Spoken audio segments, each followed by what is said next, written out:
O título desse treinamento hoje se chama A Maldição de Ser Feliz. Isso não é uma inspiração minha, essa inspiração é de uma música de uma banda chamada Reverb Poesia, que é música e poesia. E antes de nós iniciarmos esse treinamento, eu gostaria que vocês ouvissem a música. Uma pessoa com quem você se importa já sentiu vergonha por você ser o que é? Depois disso, ser feliz sendo você mesmo parece uma maldição.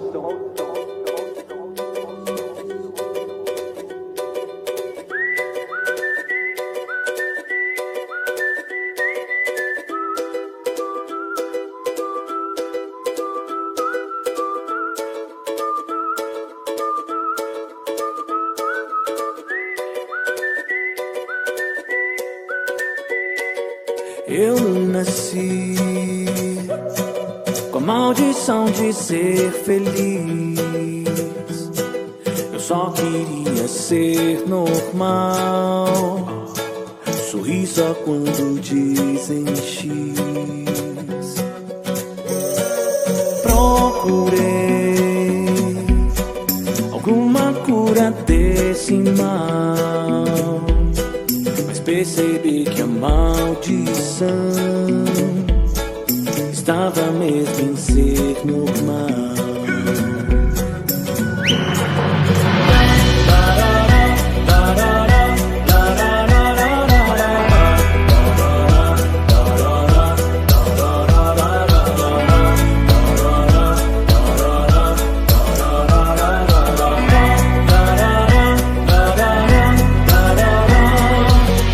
Logo no nascimento já era visível, e para um pai tão sério, aquilo era horrível. Um filho nascer palhaço não foi razão para festa. Mas que cabelo estranho, que nariz é esse? Depois de adolescente mandaram que escondesse, com uma espinha falsa bem no meio da testa. E ele fez o seu papel, foi sério o tempo inteiro, só dava risada trancado no banheiro. Ganhou uma maleta e partiu atrás de emprego. Lá foi nosso palhaço vestido de adulto, com cara emburrada e linguajar tão culto, mas falar em alegria pra ele era grego.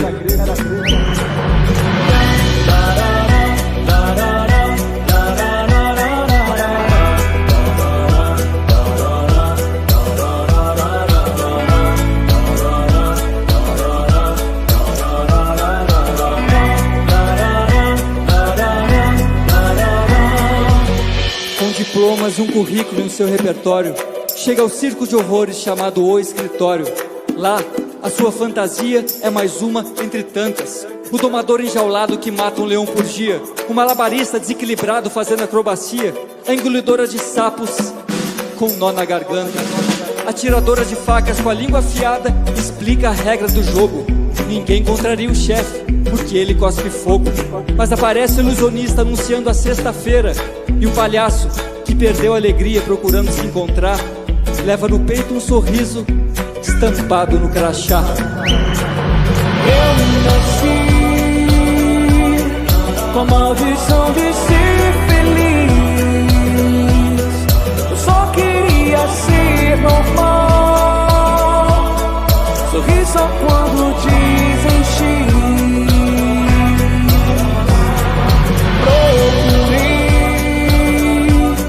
Alguma cura desse mal, mas percebi que a maldição estava mesmo em ser normal. Debaixo dessa careca, eu sei que existe uma peruca, e aquela ideia maluca de quem sabe um dia ser feliz. Debaixo da maquiagem, eu sei que existe um palhaço que vai entender que o fracasso é não assumir o seu nariz.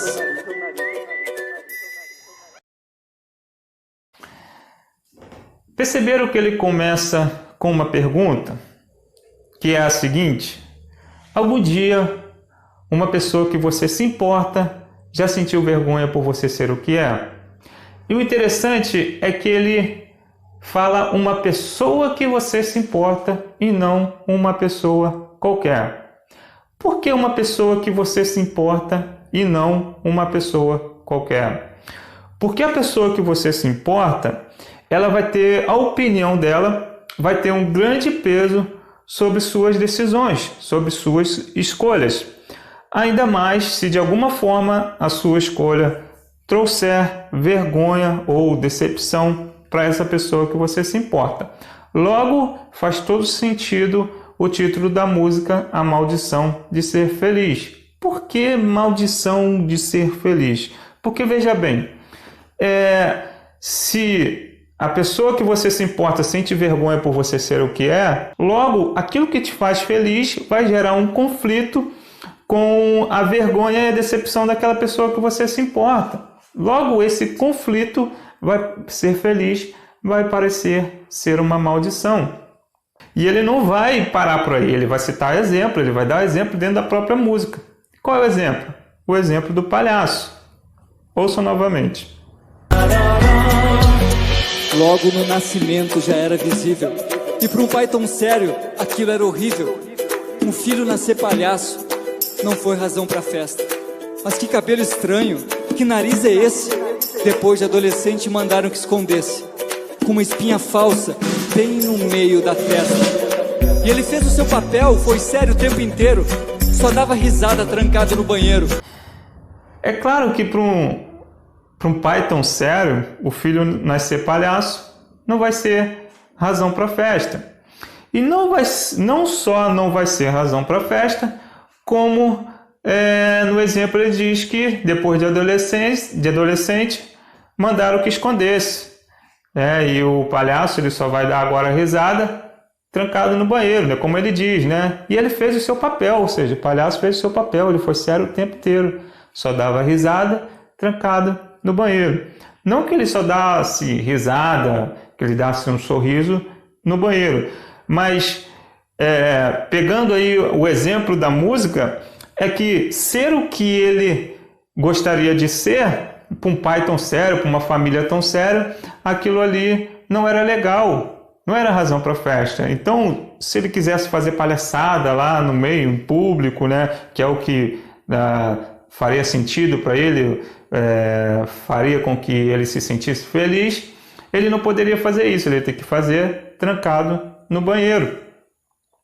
E aí ele vai seguindo a música, que aí o palhaço fez o seu papel, ganhou uma maleta, foi correr atrás de emprego, né? E fala que o único sorriso que via nele era o estampado no crachá.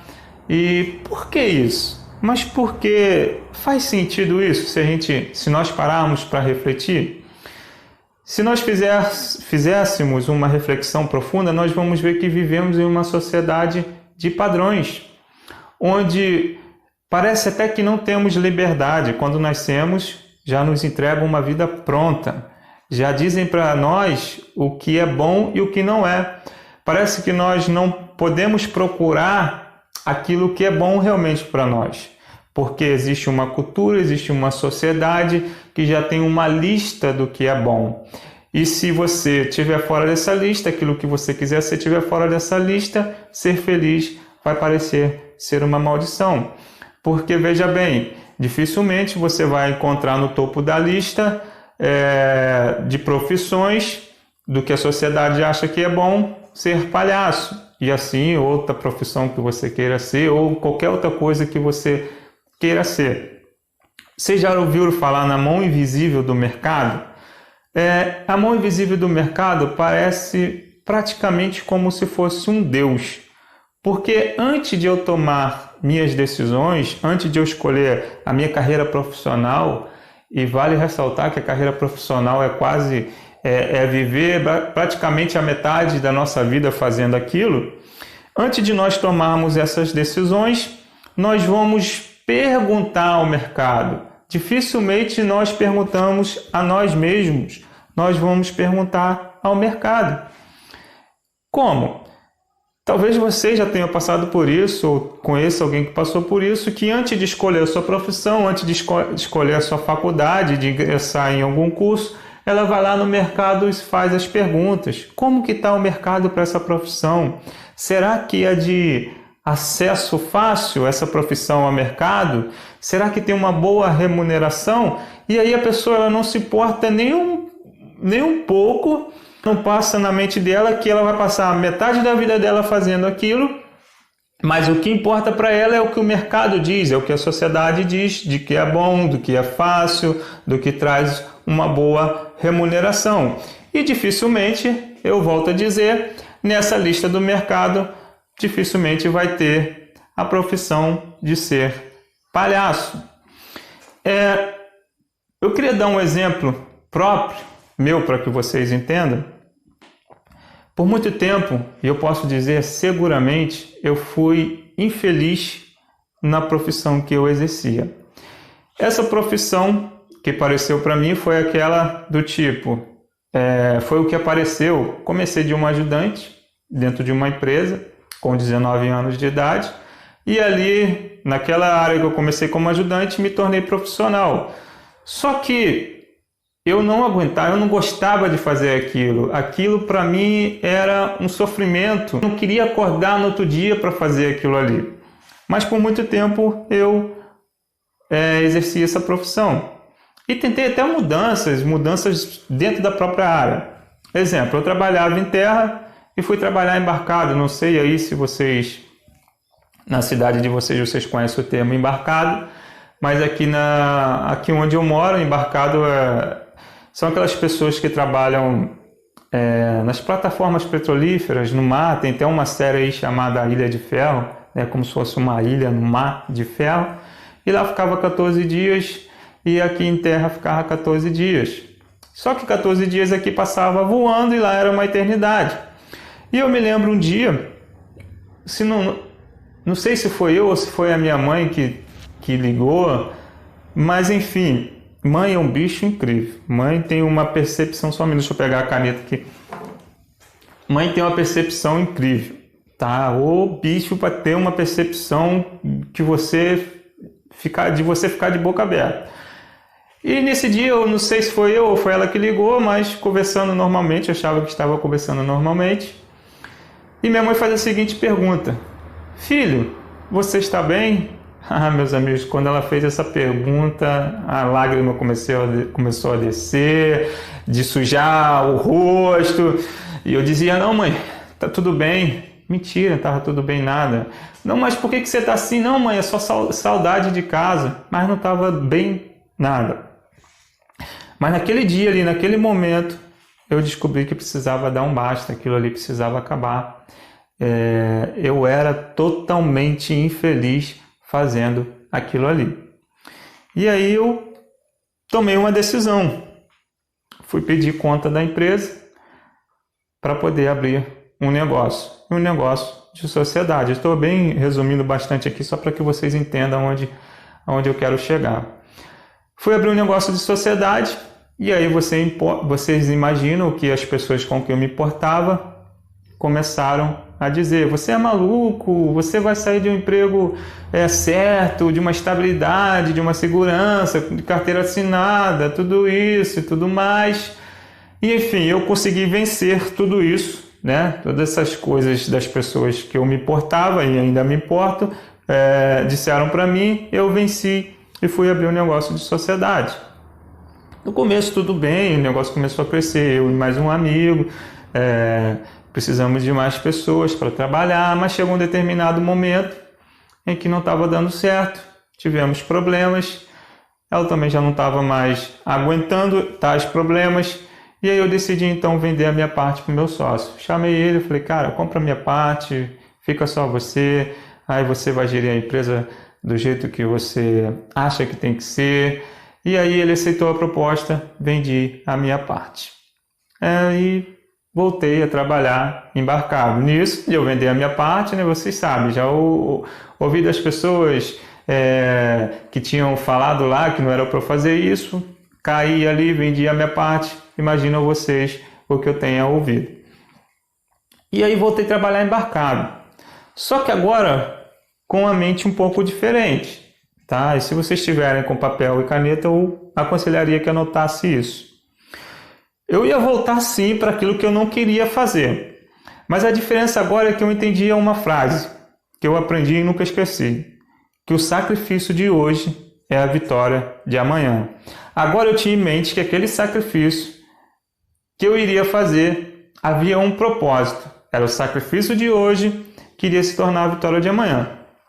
Além do mais, eu tinha família também e precisava sustentar minha família, mas agora eu estava com a mente totalmente diferente. Sabia que havia um propósito, que eu precisava levantar recursos novamente para correr atrás dos meus sonhos, daquilo que eu gostaria de fazer. Voltei a trabalhar embarcado, fiquei um período trabalhando e novamente pedi conta da empresa. Graças a Deus saí com todos os meus direitos trabalhistas e aí nesse período eu também tinha um carro, vendi esse carro também para abrir um negócio novamente. E vocês imaginam o que eu ouvi das pessoas que eu me importava. Mas enfim, venci tudo isso de novo e fui abrir um negócio. Agora sem sociedade, agora apenas eu, mas para me tornar concorrente do meu ex-sócio.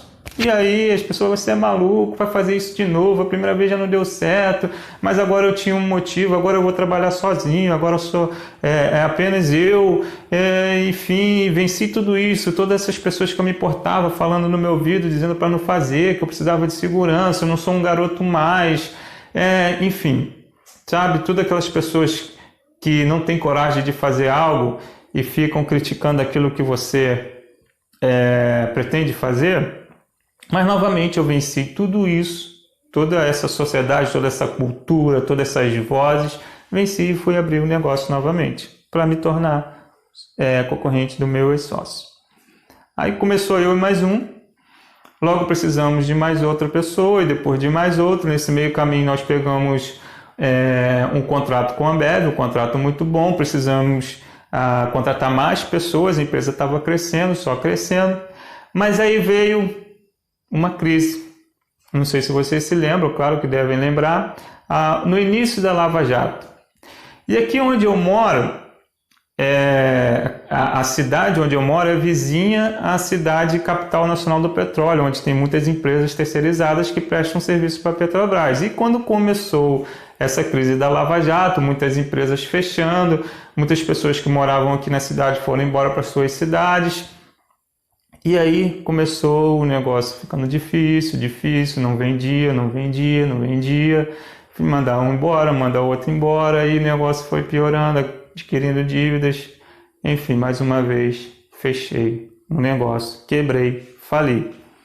Imaginam vocês o que eu ouvi das pessoas com quem eu me importava. E aí, vale ressaltar aqui uma coisa que, se vocês já fizeram, já falaram ou nunca falaram, nunca cometam o erro de uma pessoa que vocês se importam, de repente não conseguir, de repente falhou, teve uma falha naquilo que de repente você considerou não fazer, mas nunca fala a seguinte coisa para ela. É a última coisa que você pode dizer para alguém que tentou e não conseguiu. Viu? Eu falei. Gente, isso é pior do que de repente você está lá tentando subir o poço, está com a mão assim para subir. Esse viu, não falei, é como se você pisasse na mão da pessoa e mandasse ela de volta lá para o fundo do poço. Então, se vocês não fizeram, nunca façam. Se já fizeram, peçam desculpa, porque é a última coisa que uma pessoa que falhou em determinada coisa gostaria de ouvir. E eu ouvi muito isso, de amigos, de parentes, amigos que se importavam. Outra coisa que vale ressaltar, isso não quer dizer que as pessoas não nos amem de verdade, que elas não se importam com a gente de verdade. Mas isso é porque, como estamos falando de desenvolvimento pessoal, isso são pessoas que estão vivendo padrões de sociedade, padrões de cultura, o que a sociedade diz que é bom para elas, e elas não conseguiram vencer isso. Então, realmente, para elas, o melhor, para elas, na mente delas, elas estão desejando o melhor para nós, tá bom? Então, isso também não quer dizer que ela não nos ame de verdade, que elas não se importam com a gente de verdade, tá bom? Enfim, fali, só que dessa vez eu não voltei a trabalhar embarcado, peguei todas as minhas coisas, todas as ferramentas, levei para minha residência e comecei a trabalhar de lá sozinho, quando precisava de um freelance, eu chamava alguém para me ajudar e continuei por um longo tempo trabalhando assim. Só que eu tomei uma decisão nesse meio caminho, e foi uma decisão divisor de águas na minha vida, que é a que vocês estão fazendo nesse momento aí na LED Space, buscando conhecimento. Isso foi um divisor de água de verdade na minha vida, e vocês vão entender. Só um conhecimento que eu adquiri me fez ter uma ideia de o quanto eu não sabia nada de negócios, que é o conhecimento que eu aprendi com Michael Gerber, no livro dele, que diz: é basicamente assim, se você entende de um negócio, de fazer um negócio, não é porque você entende do negócio, de fazer aquele negócio, que você necessariamente entende de negócios. Há uma grande diferença entre entender do negócio e entender de negócios. Então, se vocês tiverem papel e caneta, tiverem aí com ideia de abrir algum negócio, anotem isso, porque isso é muito importante. Não basta entender do negócio, você precisa entender de negócios. Exemplos. Imagine aí que você é um ótimo cozinheiro ou cozinheira e as pessoas só elogiam a sua comida, falam: olha, sua comida é muito boa, você deveria abrir um restaurante, ia ter muito sucesso, o seu tempero, sua comida é uma maravilha. E de repente você fica com aquilo ali na mente e decide abrir um negócio. Só que você entende do negócio cozinhar, você não entende de negócios. O que é esse de negócio? De negócios envolve muitas coisas: marketing, gestão de pessoas, gestão financeira. E aqui, gestão financeira é algo muito importante. Eu não tinha a visão dessa gestão financeira, o quanto faz uma grande diferença na empresa. Você ter a ideia futura financeira do seu negócio, isso é possível ter. Só esse conhecimento me ajudou muito. Gestão financeira, gestão de pessoas. Um dos grandes motivos de empresas fecharem é a rotatividade de funcionário, então gestão de pessoas ajuda muito nisso. Enfim, existe muitas coisas além do que fazer só um negócio, e esse é um dos grandes motivos que pequenas, médias e grandes empresas fecham. Se a pessoa é um barbeiro, ela vai abrir uma barbearia. Se é um cozinheiro, vai abrir um restaurante. E assim por diante, mas ela precisa entender de negócios. Enfim, estudei, continuo estudando, nunca parei. Depois que eu decidi buscar conhecimento, nunca parei. Mas enfim, durante 2 anos fazendo o curso, quando eu terminei esse curso, eu decidi oferecer esse curso para as pessoas. Eu ministrar esse curso de empreendedorismo para as pessoas. E fiz uma divulgação aqui na cidade onde eu moro, mais para conhecidos, pessoas que eu sabia que tinham empresa ou que estavam abrindo um negócio. E vocês sabem qual foi a única pessoa que aceitou pagar por esse treinamento de empreendedorismo? Aquele sócio meu lá atrás. Falou: não, Júnior, gostei da ideia, muito bacana, eu estou precisando, porque agora ele estava gerindo um outro negócio diferente daquele que a gente havia abrido lá atrás. E esse outro negócio era algo que ele estava muito empenhado, estava gostando muito, e ele precisava de uma visão de empreendedorismo, aprender sobre o mundo dos negócios para poder tocar essa empresa também. E aí ele aceitou, e durante 3 meses eu fui na empresa dele, durante 3 meses, ministrar esse curso de empreendedorismo para ele. E eu fiquei muito feliz, ele também, porque teve ótimos resultados, e uma coisa que ele tinha também, que eu tinha, né, que era a visão de entender só do negócio. Agora ele estava entendendo de negócios. Voltei para minha casa, continuei trabalhando da minha residência, e ele com essa outra empresa dele e ainda outra que a gente havia sido sócio. E aí passou um período e ele me fez uma ligação para me fazer uma proposta. Ele falou: Júnior, olha, eu não estou dando conta daquela empresa que a gente abriu junto, eu estou mais empenhado nesse novo negócio aqui, não estou conseguindo atender os clientes, você quer vender para mim? Você quer atender os clientes? Desculpa, você quer atender os clientes para mim? E a proposta foi boa, financeiramente também. Eu falei: vamos lá. E aí vocês imaginam de novo o que eu ouvi de pessoas que eu me importava. Nossa, abriu de sociedade, agora vai ser funcionário do seu ex-sócio. Mas enfim, eu estava muito focado, não me importava com as vozes. Claro que de uma certa forma traz uma tristeza, mas nós precisamos vencer isso. E eu fui trabalhar de funcionário para ele, de vendedor. E por sinal, trabalhei muito bem. Tanto que ele já não estava dando mais conta. E ele falou: olha, Júnior, não vai dar, cara, você tá até vendendo muito e eu não estou dando conta disso, eu estou empenhado nessa outra empresa, não está dando, vamos parar por aí. Enfim, paramos e eu voltei para casa novamente, fazer as mesmas coisas que eu fazia. Passou um período novamente e ele me fez uma outra ligação e falou: Júnior, eu quero te fazer uma nova proposta. Vamos almoçar? Não, fomos almoçar. E aí ele me fez a seguinte proposta. Preste bem atenção quando eu falei lá atrás sobre a importância do que vocês estão fazendo de buscar conhecimento. Ele me fez uma proposta para ser novamente sócio dele, só que dessa vez eu não iria entrar com nenhum valor financeiro, com uma moeda sequer. Eu iria entrar apenas não, tá? Mas eu iria entrar com o meu conhecimento. Eu ia ser sócio dele numa empresa que já estava agora há mais tempo já no mercado, um sócio de novo, meio a meio, só que dessa vez eu não iria entrar com nenhum valor financeiro, mas com o meu conhecimento. Então, entendam a importância do conhecimento.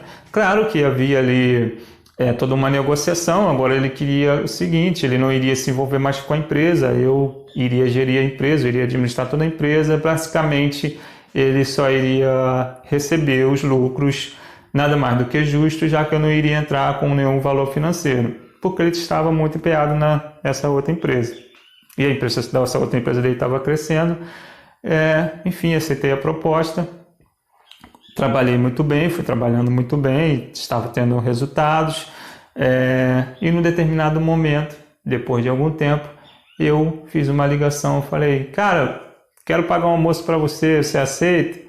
Ele aceitou, fomos almoçar. E aí agora eu fiz uma proposta. Eu disse: cara, vende a empresa para mim, vende a sua parte para mim, porque você já está empenhado nessa outra empresa mesmo, você já está abrindo outra, você já está crescendo, vende sua parte para mim. A princípio ele não aceitou, até porque essa empresa ainda que eu estava gerindo ainda levava lucro para ele. Havia um retorno financeiro e ele não aceitou. Tudo bem, continuei por mais um longo período trabalhando e aí decidi de novo fazer uma proposta. Dessa vez a proposta teve um ultimato. Eu falei: cara, é o seguinte, ou você me vende a sua empresa ou eu vou me tornar concorrente seu novamente. Porque agora havia mais conhecimento, agora havia mais maturidade, agora eu entendia mais de negócios e não apenas do negócio. E ele já tinha a ciência disso, eu mesmo já tinha ministrado um curso de empreendedorismo para ele. E nesse ultimato, ele pensou e aceitou a proposta. E hoje estou falando com vocês exatamente nesse momento, sendo dono da empresa que eu vendi lá atrás, da empresa que me chamaram de louco, da empresa que me chamaram de irresponsável, da empresa que me falaram que eu não era mais garoto para tomar esses tipos de decisões. Hoje estou falando com vocês sendo dono desta empresa. Muitas das vezes nós lançamos a semente e queremos colher o fruto imediatamente. É assim que o mundo espera, é assim que o mundo acredita, é assim que as pessoas acreditam que sucesso tem que ser. Mas não, engana-se quem acredita que sucesso é uma linha reta, que você vai chegar daqui do ponto A ao ponto B dessa forma, uma linha reta. Cara, você vai subir, vai cair, vai ter barreiras, você vai ter que ultrapassar isso, vão ter pessoas falando no seu ouvido, isso e aquilo, você tem que ultrapassar tudinho e chegar aonde você quer chegar. Sucesso nunca vai ser uma linha reta, dificilmente. E vale ressaltar aqui que sucesso é diferente para cada um. Às vezes, sucesso para um é uma determinada profissão, até que a sociedade espera, mas para outro é apenas ser um palhaço. Como diz Tony Robbins, sucesso sem felicidade é fracasso.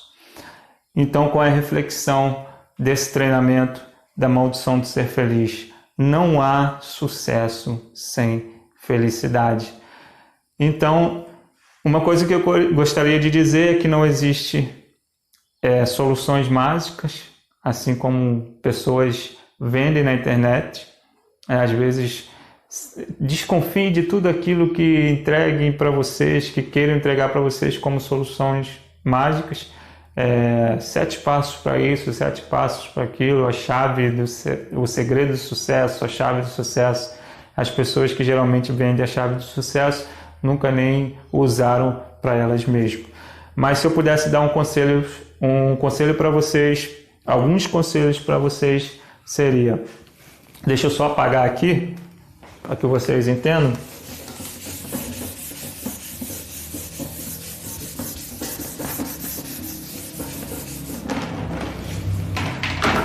Seria, primeiro, olhe para dentro de vocês.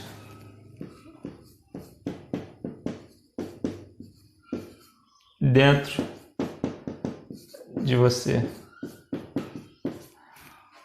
Olhe para dentro de você, faça uma profunda reflexão e veja se aquilo que você está buscando nesse momento, buscando ser nesse momento, é exatamente aquilo que você quer ser, ou você está buscando ser aquilo que as pessoas esperam que você seja. E quando você descobrir exatamente aquilo que você quer ser, no segundo, acredite.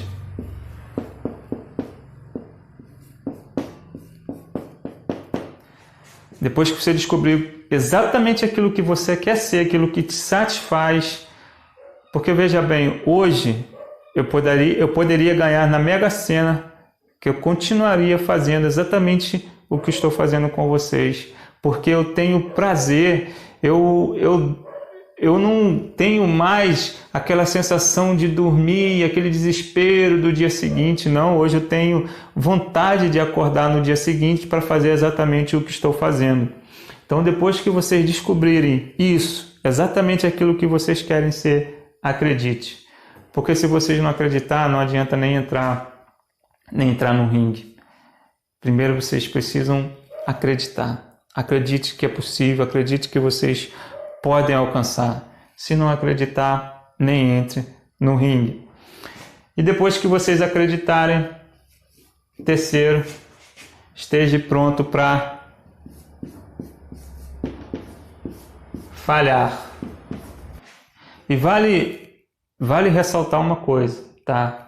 Acreditar não é certeza de nunca falhar. Por isso, o terceiro é esteja pronto para falhar. Acreditar, deixa-me falar algo para vocês, algo que eu aprendi na prática. Meu pai é pescador, tá? Eu fui criado até os meus 19 anos, que foi quando eu comecei a trabalhar como ajudante nessa empresa que eu falei para vocês. Até os meus 19 anos eu fui criado ali na pescaria. Meu pai até hoje é pescador, ele gosta de fazer isso, tá? Ainda quando eu o visito, nós pescamos juntos ainda. E eu digo sempre que nós temos que acreditar como um pescador. Por que como um pescador? Quando eu e meu pai saímos para pescar, nós não tínhamos certeza que ia pescar. E muitas das vezes nós não pescávamos nada, não pegávamos nada. Não havia certeza. Por mais que todas as condições fossem boas, a maré estivesse boa, o tempo estivesse bom, mas não havia certezas de que iríamos pegar algo. A única certeza que nós tínhamos é que precisávamos sair para pescar. E mesmo se naquele dia nós não pescássemos nada, toda a nossa certeza é que no outro dia nós teríamos que ir para pescar. Então, acreditar não significa que você vai sempre conseguir, mas que você precisa sempre sair, você precisa sempre jogar a rede, você não pode desistir. Por isso, depois de acreditar, esteja pronto para falhar. Se você não estiver disposto a arriscar, esteja disposto a uma vida comum. E uma outra que eu também esqueci o autor, que é: loucura é querer resultado diferente, fazendo sempre a mesma coisa. Poucas pessoas chegam exatamente onde querem chegar, não pelo medo de falhar, mas pelo medo do que as pessoas vão pensar se elas falharem. Nós vivemos uma sociedade onde que, desde pequeno nós aprendemos a supervalorização da opinião dos outros. Quando nossos filhos choram em público, no shopping, o que a gente faz? O que a gente fala para ele? Olha só, você está chorando, que vergonha, todo mundo olhando para você. Desde pequeno nós aprendemos a supervalorização da opinião dos outros. Por isso que eu sempre ressalto sobre o desenvolvimento pessoal, é vencer toda essa opinião, ultrapassar todas essas opiniões e procurar ser exatamente aquilo que você quer ser, tá bom? Então, geralmente as pessoas têm muito mais medo do que vão pensar dela do que realmente do fracasso. A derrota é o preço a ser pago por quem está no ringue e não na arquibancada. Já pararam para perceber que quando alguém está no ringue lutando e que sofre uma derrota, as pessoas que estão na arquibancada sempre têm um motivo pelo qual alguém perdeu? Porque os críticos, ele deveria ter se movimentado melhor, ele se movimentou muito ruim, ele baixou a guarda, ele fez isso, ele fez aquilo, mas são pessoas sempre da arquibancada. Steve Pressfield certa vez disse o seguinte: o que o crítico mais odeia é aquilo que ele próprio teria feito se tivesse tido coragem. Então, ao meu ver, não há desenvolvimento pessoal sem antes olharmos para dentro de nós e descobrirmos aquilo que nós realmente queremos ser e, depois disso, acreditar e, depois disso, estar pronto para falhar. E esse falhar aqui, o pior desse falhar é entender que não é a falha em si, mas é a opinião das pessoas que você se importa terão se você falhar. Você tem que estar pronto para vencer tudo isso. Só então, depois de vencer tudo isso, o que a sociedade espera de você, o que a pessoa que você se importa espera de você, é que você vai ter um desenvolvimento pessoal. Mas aparece o ilusionista anunciando a sexta-feira e o palhaço, que perdeu a alegria procurando se encontrar, leva no peito um sorriso estampado no crachá. Eu nasci com a maldição de ser feliz. Eu só queria ser normal, sorrir só quando dizem X.